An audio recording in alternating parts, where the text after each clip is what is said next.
cada uno de nosotros. Parte, Señor, de nuestro culto a ti es tomarnos un tiempo para prestar atención al consejo de tu palabra. Tú has prometido que esa palabra que ha salido de tu boca no regresará a ti vacía, sino que antes hará la obra para la cual tú la has enviado y cumplirá tu propósito. Como siempre te suplicamos que corras el velo de la Escritura para que podamos nosotros ver el espíritu de la letra. Abre nuestros ojos para ver las maravillas que hay en tu ley. Abre nuestros oídos para poder escuchar como aquellos que tienen sus sentidos ejercitados.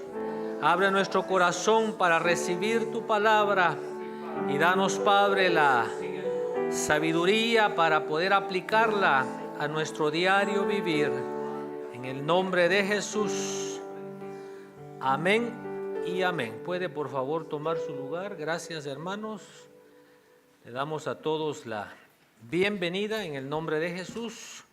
Solamente quiero recordarle que hoy se va a quedar un grupo de hermanos o van a venir a orar. También quiero recordarle que las puertas de la iglesia, si usted no está de turno, se abren 15 minutos antes de comenzar el servicio.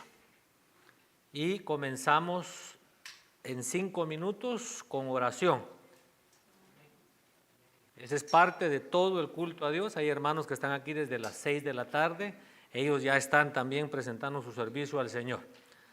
Así que hagámonos partícipes de todo el culto a Dios. No desperdiciemos nada, porque podríamos necesitarlo el día de mañana. Amén y amén. También le damos la bienvenida a las personas que amablemente nos sintonizan a través de los medios sociales. Oren por nosotros para que al abrir nuestra boca nos sea dada palabra, a fin de dar a conocer con denuedo la palabra de Cristo.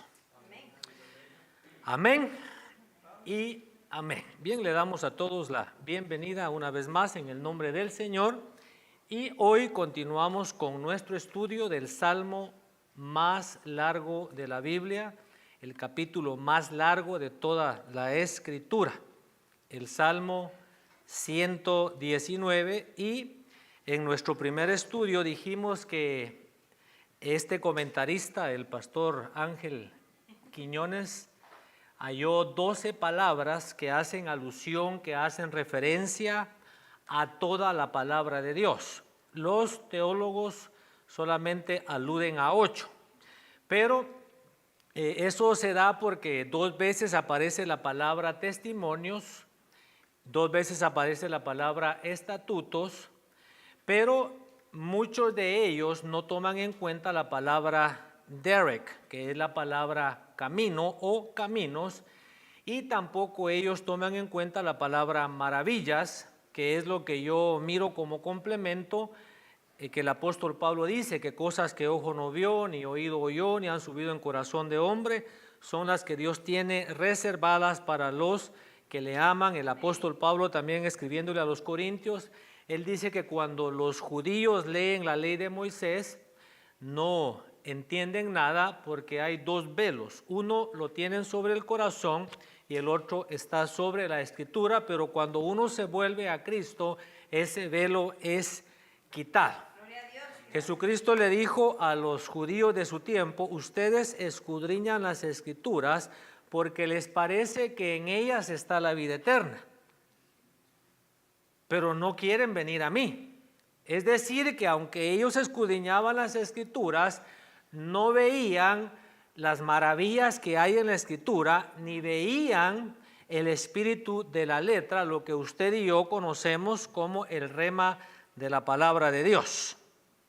Entonces hoy vamos a enfocarnos en 4 de las 12 palabras: la palabra ley, la palabra testimonios, la palabra caminos y la palabra preceptos. Yo le motivo a que usted haga ejercicios de alguna manera y trate de estar memorizando el ejercicio que le dejó el hermano Edwin, ¿verdad? De meditar. Entonces son 12 palabras Y yo ya en mi mente las pude dividir en grupos de 4 y ya me sé las 12 palabras. Lo que me falta aprender son las 22 letras del alfabeto hebreo, pero ya me sé 4 o 5. Ya voy adelante de algunos de ustedes. ¿O alguno ya se lo aprendió? Todavía no. Entonces vamos todavía ahí viendo cómo le hacemos. Bien, entonces vamos a leer los primeros 4 versículos, que es donde aparecen estas palabras, pero también se repiten a través de los 176 versículos. Los versículos 1 al 4 en la versión de las Américas dice: cuán bienaventurados son los de camino perfecto, los que andan en la ley del Señor. Cuán bienaventurados son los que guardan sus testimonios y con todo el corazón le buscan. No cometen iniquidad, sino que andan en sus caminos. Tú has ordenado tus preceptos para que los guardemos con diligencia. Vamos entonces en esta noche, no minuciosamente porque sería muy amplio el estudio, detenernos en cada una de ellas. Por ejemplo, voy a tocar muy poco lo que es el Nuevo Testamento. Usted y yo tenemos la dicha que tenemos el canon completo. La escritura hebrea solo contiene 22 libros. Los traductores cristianos dividieron los libros y la escritura cristiana o protestante, el Antiguo Testamento, tiene 39 libros, pero originalmente son solamente 22, correspondientes a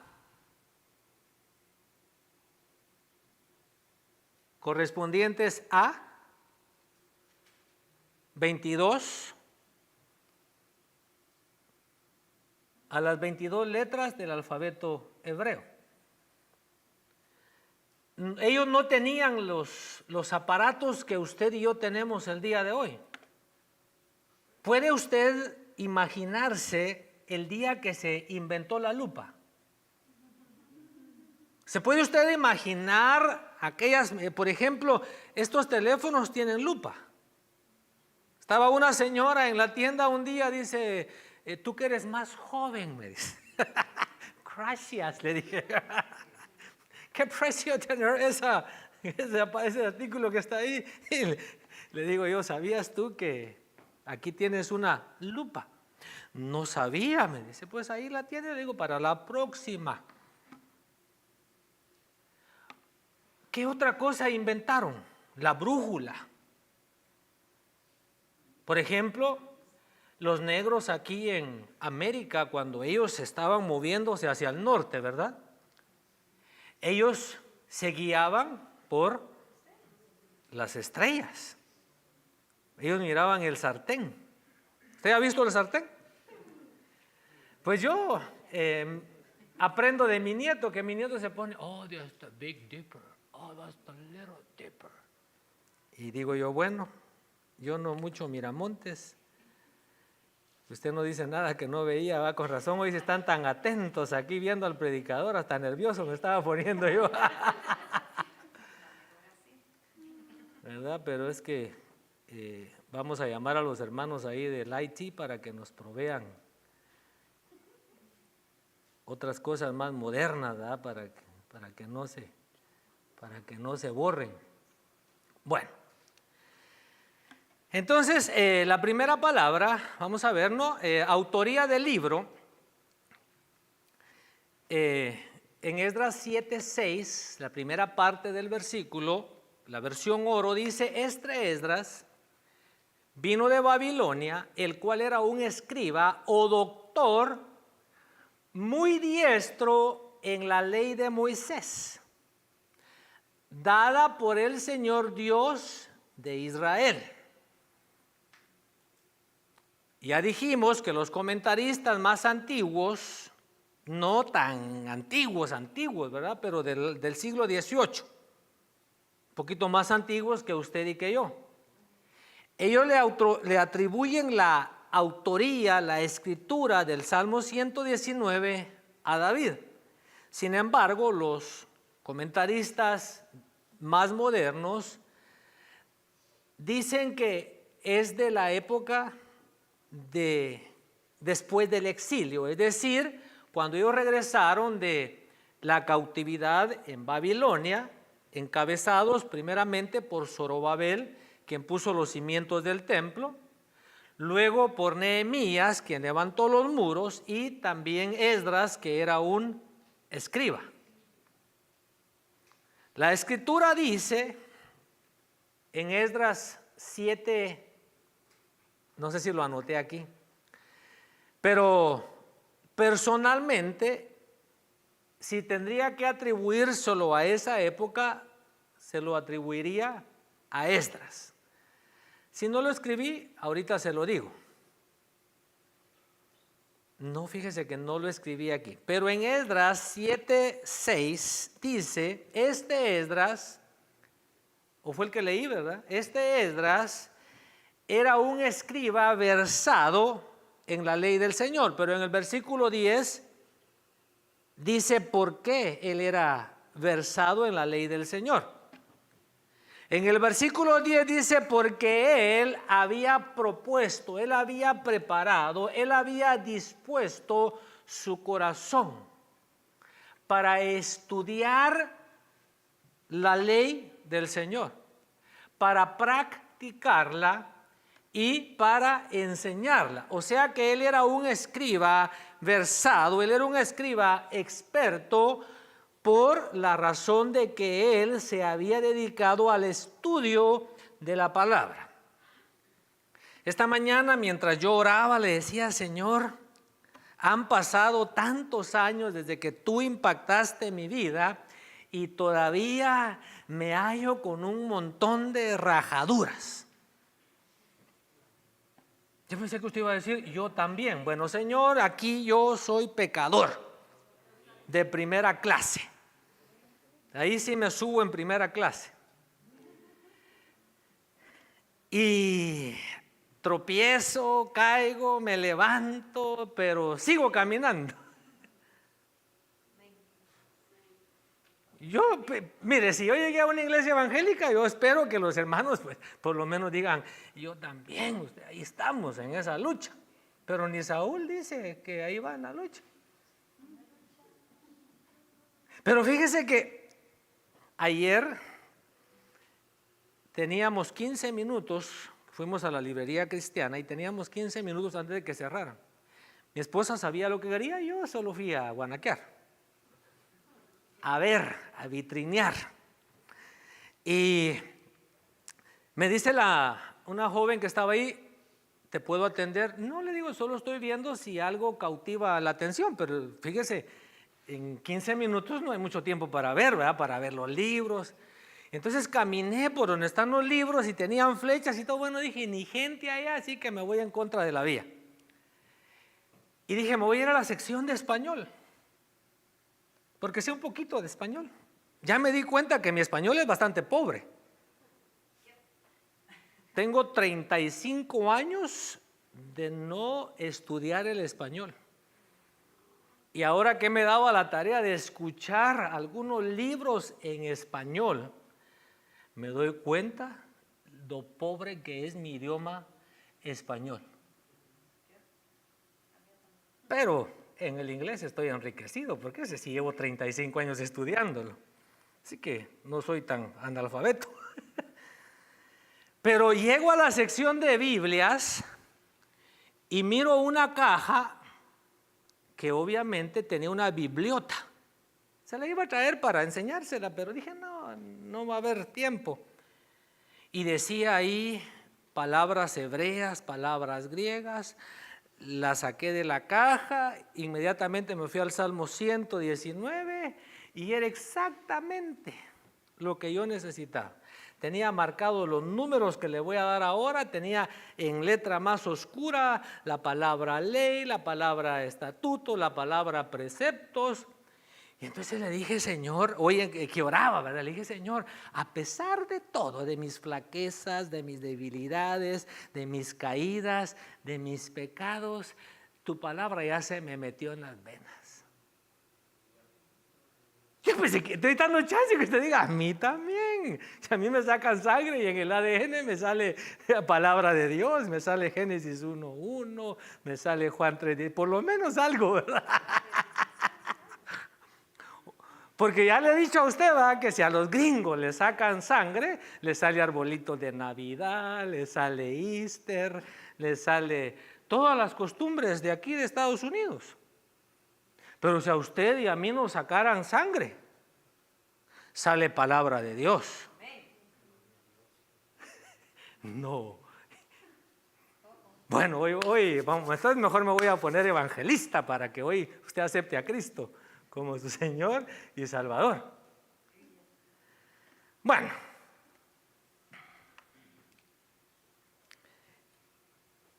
el Salmo 119 dijimos también que es un homenaje, es un tributo a la palabra de Dios. Y cuando yo escribo la palabra de Dios con letras mayúsculas, me estoy refiriendo al todo de la palabra de Dios. El Salmo 119 contiene 12 palabras que aluden, que hacen referencia al todo de la palabra de Dios. Eso es su palabra revelada. A ver, levante su Biblia otra vez.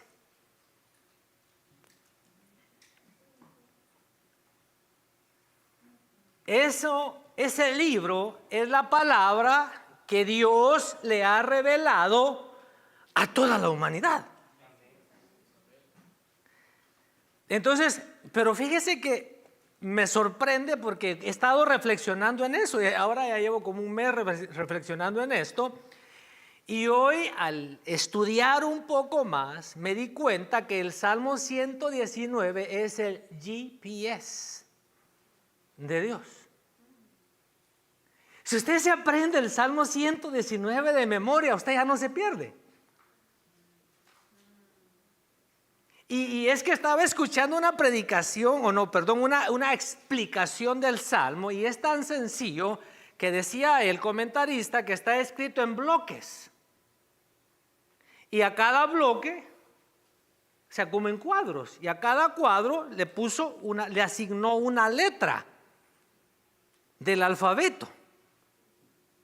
Por eso le decía que usted y yo tenemos hoy más recursos que ellos. Ellos tenían que ser más creativos para que la gente pudiera aprender, pudiera memorizar las cosas. Entonces, el escritor, que se lo atribuyen a Esdras, la enciclopedia judía le atribuye la autoría de este salmo a Esdras. Dice que hasta el día de hoy, 2500 años después de que existió Esdras, todavía los rabinos, todavía los escribas del tiempo de hoy usan el método de estudio diseñado por Esdras. Entonces yo decía, si nosotros queremos influenciar a generaciones futuras, tenemos que darnos al estudio de la palabra de Dios. Entonces se escribió en bloques de 8 versículos cada bloque, para que usted y yo, como un niño de 3 años y medio, podamos memorizar el Salmo 119. Y cuando usted y yo nos sepamos de memoria el Salmo 119, ya no nos vamos a perder. O sea, ya no nos vamos a perder dentro de la palabra de Dios. Porque hoy llegamos a ciertas partes de la palabra de Dios y no le encontramos ni pies, ni cola, ni cabeza, ni ombligo, ni ojos, ni nada. Especialmente si está leyendo los libros de Crónicas. Pero cuando entendemos el mapa, ya no nos perdemos. Objetivo de la palabra de Dios. A ver, diga conmigo, objetivo de la palabra de Dios. Debemos recordar que la ley, o sea, la palabra de Dios, fue dada a la nación de Israel cuando habían salido de Egipto. Eso es muy importante. No se las dieron en Egipto. Dios esperó que ellos estuvieran fuera de Egipto. Y ahí fue que les entregó su ley, su palabra. O sea que el propósito principal era reprogramar sus corazones respecto a la manera de vivir que ellos habían adquirido o aprendido durante más de 40 años de estadía en la tierra de Egipto. Y le estaba enseñando los principios que ellos debían de aplicar en Canaán, la tierra prometida. Asimismo, si Esdras fue quien escribió el Salmo 119, su objetivo era abolir, era erradicar de la mente del pueblo judío lo que ellos habían aprendido en Babilonia durante los 70 años de servidumbre en Babilonia. ¿Sí tenemos Deuteronomio 4:1 y 4-9? ¿O no lo tenemos?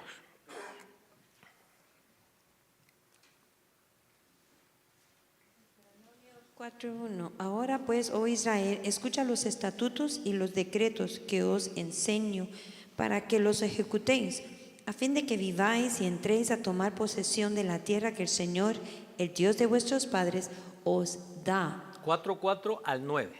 Mas vosotros que permanecisteis fieles al Señor, vuestro Dios, todos estáis vivos hoy.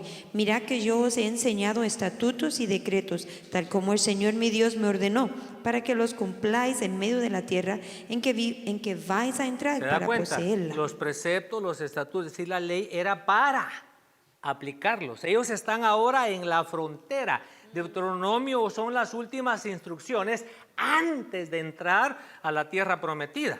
Este es un recordatorio. Así que guardadlos y ponedlos por obra, porque esta será vuestra sabiduría y vuestra inteligencia. Escuche eso a mí me impresionó, por eso quise que lo... Dice que si ellos los aplicaban, iba a ser su sabiduría. ¿Qué más? Inteligencia. Inteligencia. Ante los ojos de los pueblos. Ante los ojos de los pueblos. Que al escuchar todos estos estatutos dirán, ciertamente esta gran nación es un pueblo sabio e inteligente. Los Estados Unidos llegaron a ser una gran nación,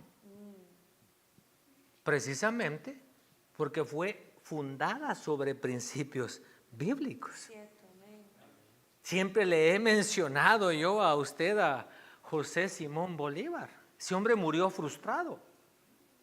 Ese hombre era un estudioso de las culturas europeas y sobre todo de la cultura norteamericana, y él se enamoró de la cultura norteamericana. A él le gustó el sistema estadounidense y él quiso crear los Estados Unidos sudamericanos. Y empezó por unir Venezuela, por unir Colombia, por querer unir Perú, y resulta que pasó como en Centroamérica. ¿Cuántos centroamericanos hay aquí?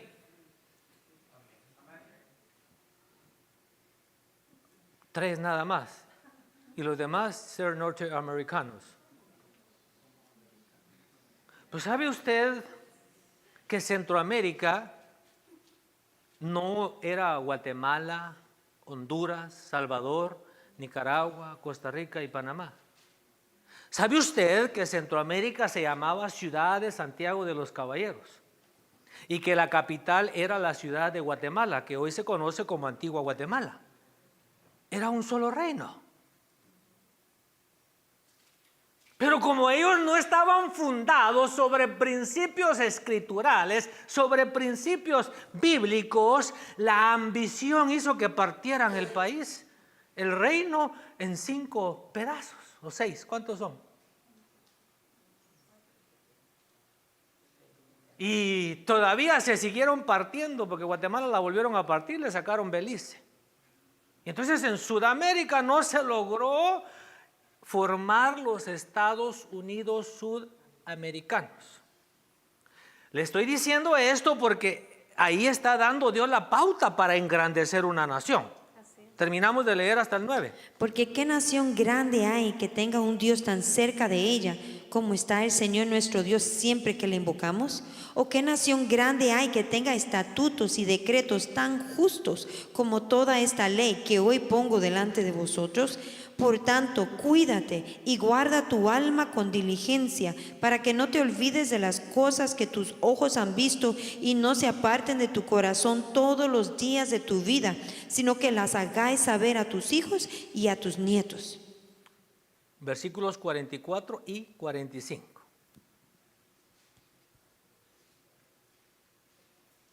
Esta es, pues, la ley que Moisés puso delante de los hijos de Israel. Estos son los testimonios, los estatutos y las ordenanzas que Moisés dio a los hijos de Israel cuando salieron de Egipto. El punto que le quería marcar es que no se los dio en Egipto. Se los dio ya que estaban fuera de Egipto.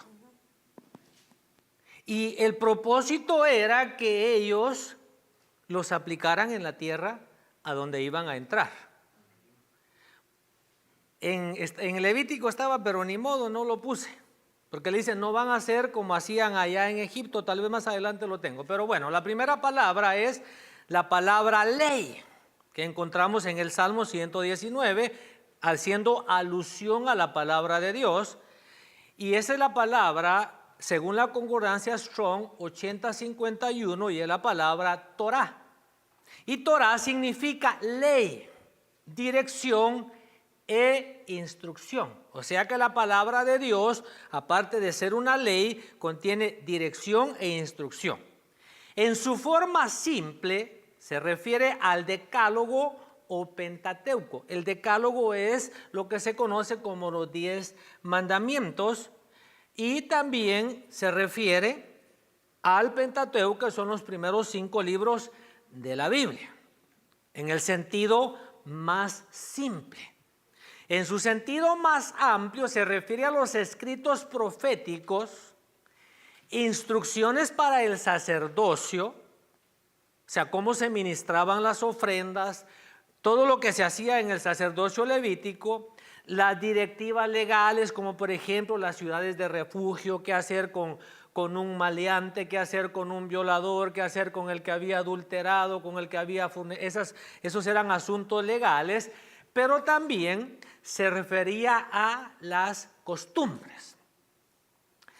La ley se refería a escuche esto, y quitémonos por un momento el concepto de la ley de Moisés estrictamente. Cuando habla de los que andan en la ley del Señor, se refiere a la perfecta voluntad de Dios, escrita o revelada en la creación.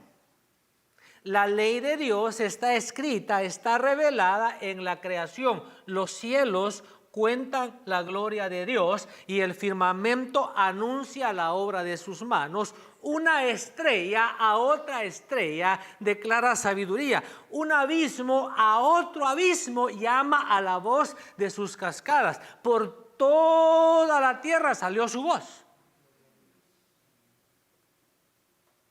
Entonces la ley de Dios está escrita en toda la creación. Pero la ley de Dios también está escrita en el corazón de las personas. Dice el apóstol Pablo en Romanos 1, 19 y 20, versión internacional, lo que se puede conocer acerca de Dios, hablando de los gentiles, es evidente para ellos, pues Él mismo se lo ha revelado. Porque desde la creación del mundo, las cualidades invisibles de Dios, es decir, su eterno poder y su naturaleza divina, se perciben claramente a través de lo que Él creó. De modo que nadie tiene excusa.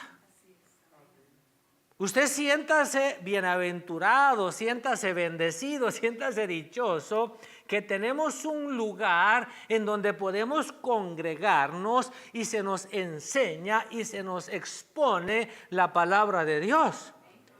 Porque hubo una época de la humanidad que no gozaban de ese privilegio. Y entonces fueron dejados a la ley escrita en la creación. Y si no la miraban. Pero también dice Romanos 2, 14 y 15, versión de las Américas, porque cuando los gentiles que no tienen la ley cumplen por instinto los dictados de la ley, ellos no teniendo la ley, aquí está hablando de la ley que el pueblo de Israel tenía,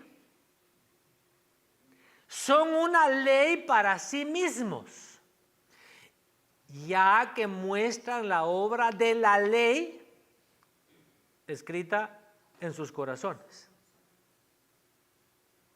Esos son aspectos referentes a lo que se refiere la palabra ley, a la voluntad perfecta de Dios revelada a la humanidad a través de la creación, escrita en el corazón de todo ser humano, pero para usted y para mí, dichosos porque tenemos una escritura que se llama Biblia. La otra palabra que aparece es la palabra testimonios, y es la palabra en la concordancia Strong, H5713, es la palabra edad.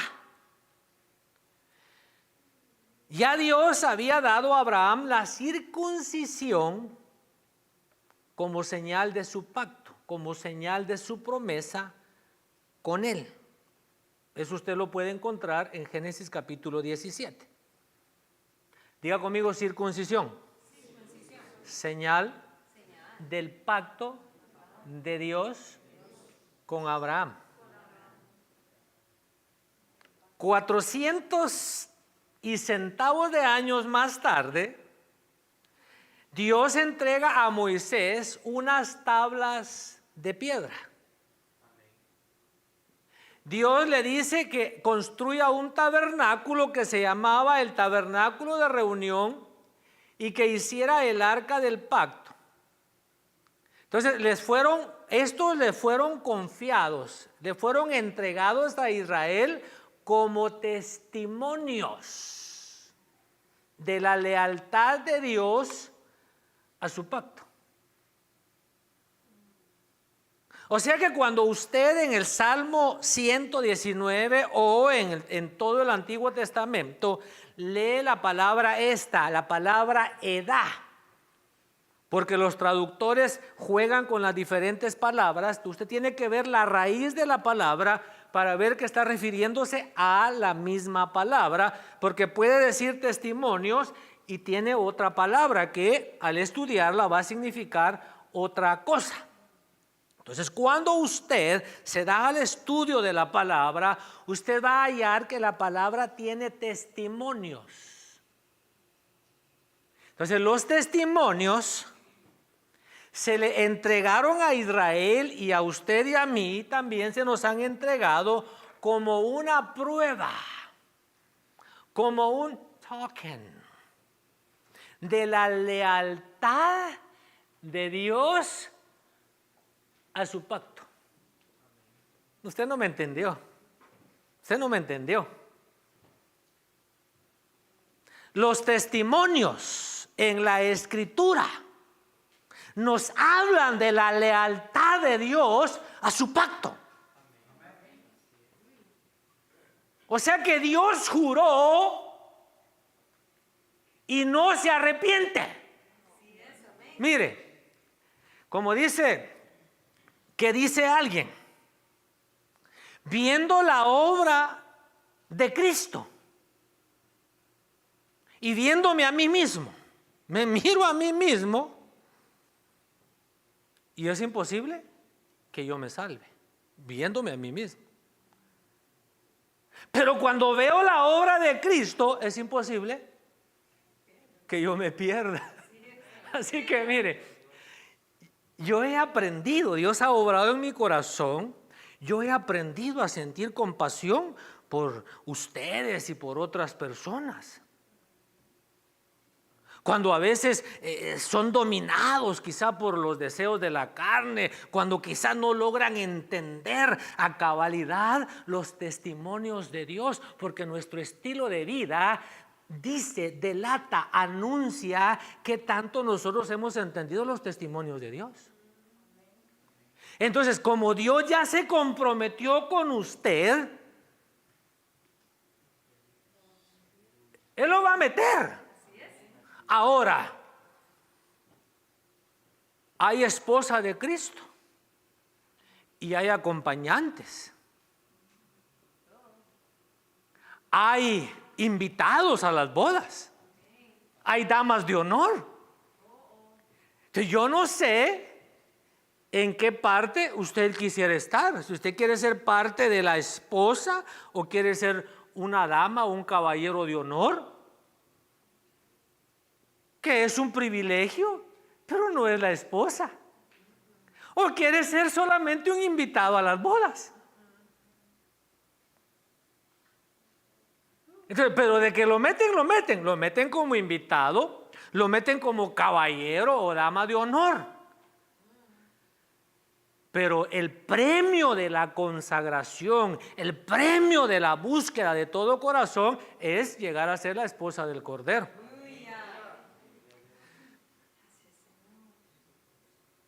Entonces, estas referencias de Éxodo 24, 12, 25, 22 y 27, 21, aunque sí quiero leer, parece que Hebreos 6, 13, son dos donde hace referencia a que el tabernáculo se le llamaba el tabernáculo del testimonio y al arca del pacto se le llamaba el arca del testimonio. Hebreos 6:13, pero cuando Dios hizo la promesa a Abraham, Escuche eso, por favor, eso está pero hermoso. no pudiendo jurar por Oiga uno eso, mayor, por favor. Cuando Dios le hizo la promesa a Abraham, no pudiendo jurar por uno mayor, por ninguno mayor. ¿Quién mayor que Dios? nadie, aleluya, Entonces, juró por sí mismo, diciendo, ciertamente te bendeciré y ciertamente te multiplicaré. Aleluya. o sea, mira Abraham. Es más, cuando Dios hizo el pacto con Abraham, ¿sabe usted qué pasó con Abraham? Cuando partió los animales y se supone que los dos que hacían el pacto tenían que pasar. ¿Sabe que Abraham se durmió? Y cuando despertó, los animales ya estaban hechos holocausto, ya estaban consumidos. ¿Por qué lo hizo Dios así? Porque Dios estaba jurando, Dios estaba prometiendo por Él mismo. Usted y yo cuando estaba en el mundo decía, por mi madre, te lo juro. ¿Verdad? Por esto, porque usted sentía que su mamá era mayor que usted. Usted juraba por la cruz, porque usted sentía que la cruz era mayor que usted. Pero dice que Dios, no hallando a nadie mayor, digo, por mí mismo, lo prometo. Y por eso cuando Balaam quiso maldecir a Israel, abría la boca y le salía bendición. Por eso cuando aquel hombre, ¿cómo se llamaba?, que estaba maldiciendo a David, le dijo uno de sus guardaespaldas, Simei, ¿quieres que lo mate? No, dijo, déjalo. Porque Dios quiera que cada maldición, Dios la convierta en una bendición. Así que usted no se preocupe. Si usted está viviendo dentro de los propósitos de Dios y lo maldice, más va a crecer, más va a prosperar. ¿Por qué? Porque Dios está comprometido con usted. Entonces, ¿de qué nos habla la ley? Examen rápido. ¿De qué nos habla la ley? La ley nos habla de la perfección. perfecta voluntad de Dios, escrita en la creación y escrita en el corazón de todo ser humano, pero usted y yo tenemos la dicha, tenemos la bendición que la dejó plasmada ¿dónde? ¿Que la dejó plasmada dónde? En la Biblia, en la Escritura. Usted no tiene que salir a ver qué dicen las estrellas hoy. Usted tiene, por eso el horóscopo ya no es válido. Ay, a ver qué me deparan las estrellas hoy, ¿va? Ay, yo soy Tauro. Toro parece, ¿va? No, usted ya no. Usted lo único que tiene que hacer es estudiar la palabra de Dios. Nos habla también de sus caminos, que es la palabra 1870, es la palabra Derek. Y Derek significa camino, como pisado, como huellas. Aquí se ve en la vegetación, por ejemplo. Hay caminitos que están marcados.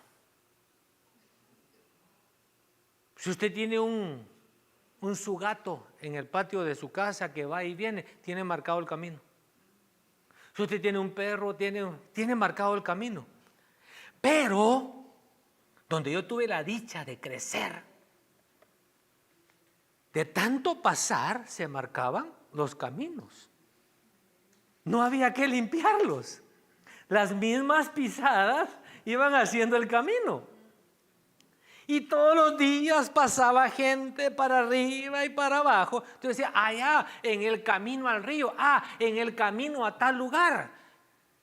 Y usted sabía, y usted se guiaba por las pisadas que habían marcado el camino.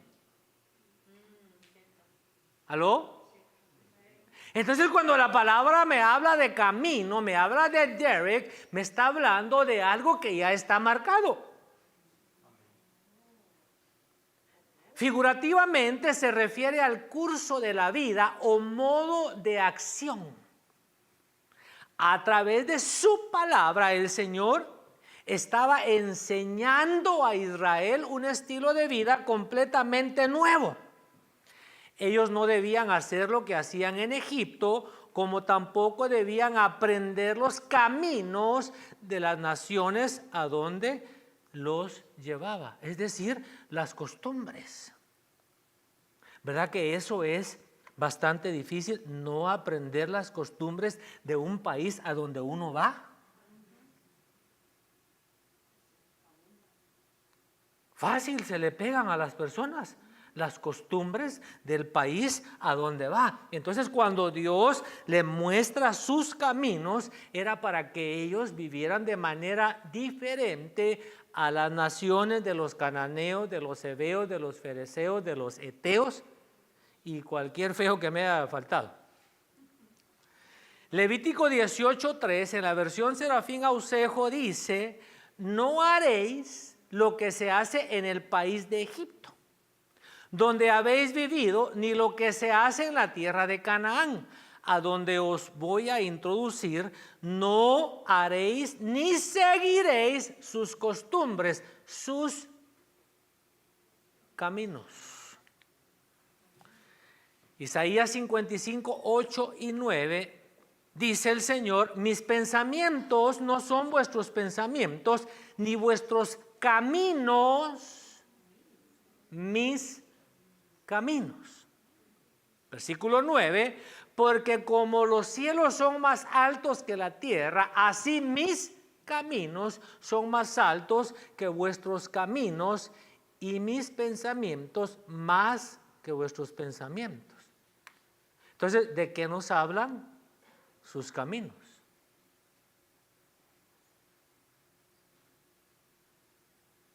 Hoy ustedes sí que vinieron un poco. ¿De qué nos habla la ley? De la voluntad perfecta de Dios, escrita en la creación, escrita en el corazón de todo ser humano, y para la dicha y bendición suya, quedó plasmada en un libro que se llama la Biblia, que solamente tenemos que estudiarla. Los testimonios nos hablan de la lealtad de Dios a sus promesas, a su pacto. Él juró y no se arrepentirá.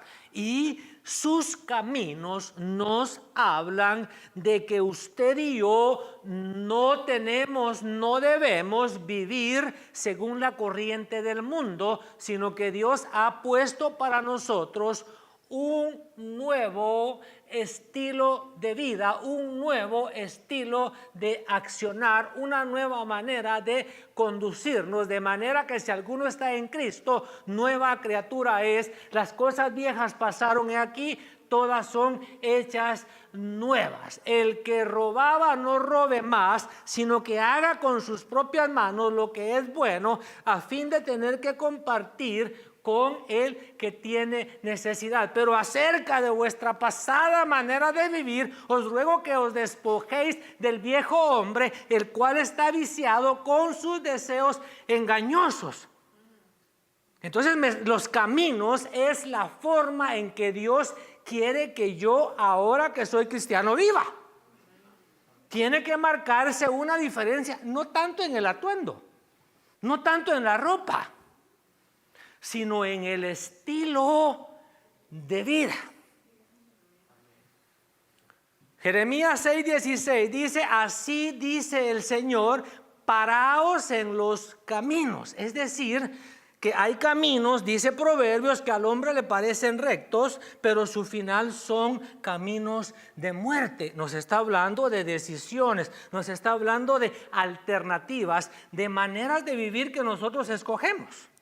Entonces Dios dice que nos detengamos y que miremos y que preguntemos por los senderos antiguos cuál es el buen camino y andad por él. Y mire lo que Dios promete: y hallaréis descanso para vuestras almas. Las almas en paz son las almas que caminan en los caminos del Señor, no los que ya se murieron, dependiendo cómo se murieron. Esos pobres, algunos de ellos no tienen paz. Están gritando allá: sáquenme, sáquenme, me arrepiento. Si me sacan ya no robo más, ya no miento más. Pero too late. Y la última palabra que vamos a estudiar hoy es la palabra preceptos, y es la palabra H6490, que es la palabra que son transliteraciones, es la palabra pikud. Una transliteración es que usted y yo no conocemos el idioma hebreo ni el idioma griego. Entonces la transliteración es que nos lo escriben en nuestro idioma para que más o menos sepamos cómo se escucha en el idioma original. Por ejemplo, si usted va a Israel y oye Boker Tov, sí, ya, Tov, yo leer Tov en la Biblia, en la concordancia Strong. Entonces, pikud no va a decir que es picudo, no, pikud, ¿verdad? Precepto, fíjese, esta palabra, la palabra pikud, solo se halla en los salmos. La palabra pikud, no la palabra preceptos. La palabra preceptos usted la va a encontrar en todo el Antiguo Testamento. La palabra preceptos, pero la palabra de dónde se traduce la palabra precepto en el Salmo 119 es la palabra pikud, que solo se halla en el libro de los Salmos. Y esta palabra, un precepto, es una regla general destinada a regular el comportamiento. El comportamiento es la conducta. Maridos,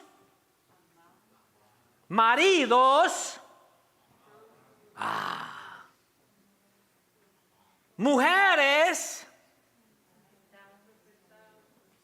hijos, padres. No, pero es que los padres son los que te... Padres, no exasperéis a vuestros hijos. Hijos, obedeced a vuestros padres. Mujeres, someteos a vuestros maridos. Y maridos, amad a vuestras mujeres. Amén. Aleluya. Entonces los preceptos tienen como propósito regular el comportamiento, regular la conducta o el pensamiento. Por lo demás, hermanos, Filipenses 4:8, ¿quién se lo sabe de memoria? Todo lo que es bueno. Ajá. Son 8 cositas nada más. Son solo 8, don José Alfredo. Por lo demás, hermanos,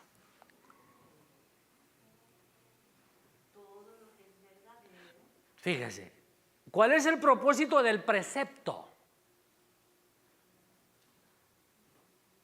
Regular el comportamiento o el pensamiento.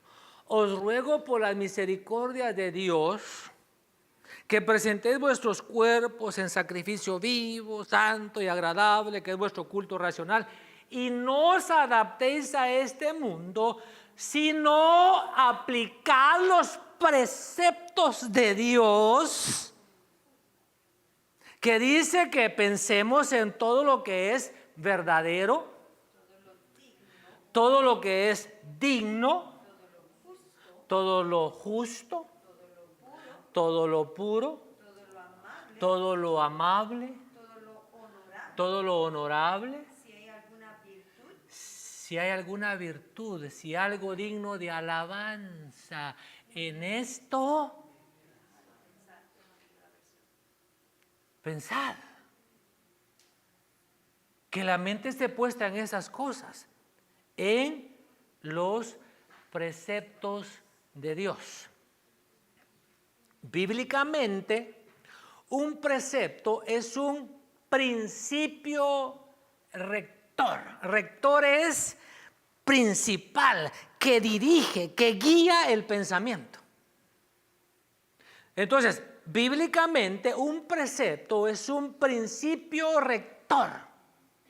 Es una regla o una norma que se usa para controlar, para influir o regular el comportamiento o el pensamiento. Bíblicamente hablando, un precepto es la enseñanza práctica que se toma, que se saca de la palabra de Dios. Es la palabra aplicada, es la palabra puesta en práctica.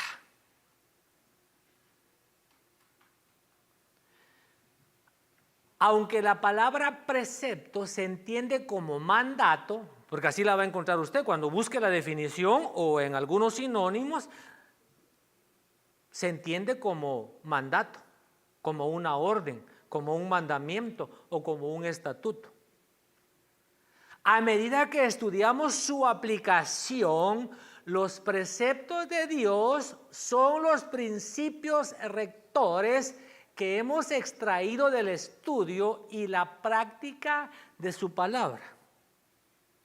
Repito, un principio rector, rector quiere decir es una guía. Por ejemplo, el hermano César preguntaba en uno de los mensajes, ¿verdad?, ¿qué es lo que guía tu vida?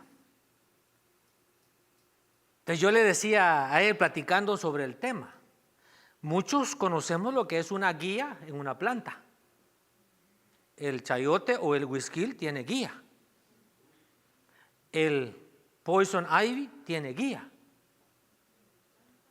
Y esa guía es importantísima, es necesaria para el crecimiento, para el desarrollo de esa planta.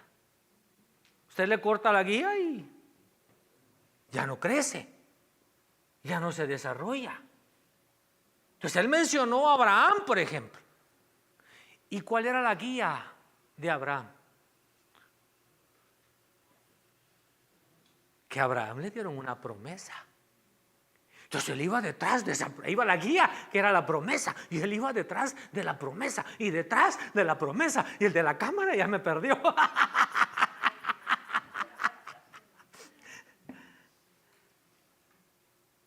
Entonces cuando usted empieza, dice, no, yo voy a aplicar este principio, y le empieza a funcionar, se vuelve parte de su diario vivir. Como por ejemplo, para mí, el diezmar desde que me convertí. El ofrendar también, pero aprendí después. Mire, a mí el Señor empezó a trabajar en el ofrendar hace como unos 17 años. Y ahora para mí se convirtió en un precepto. O sea, los preceptos son las guías, son las aplicaciones que tomamos del estudio de la palabra.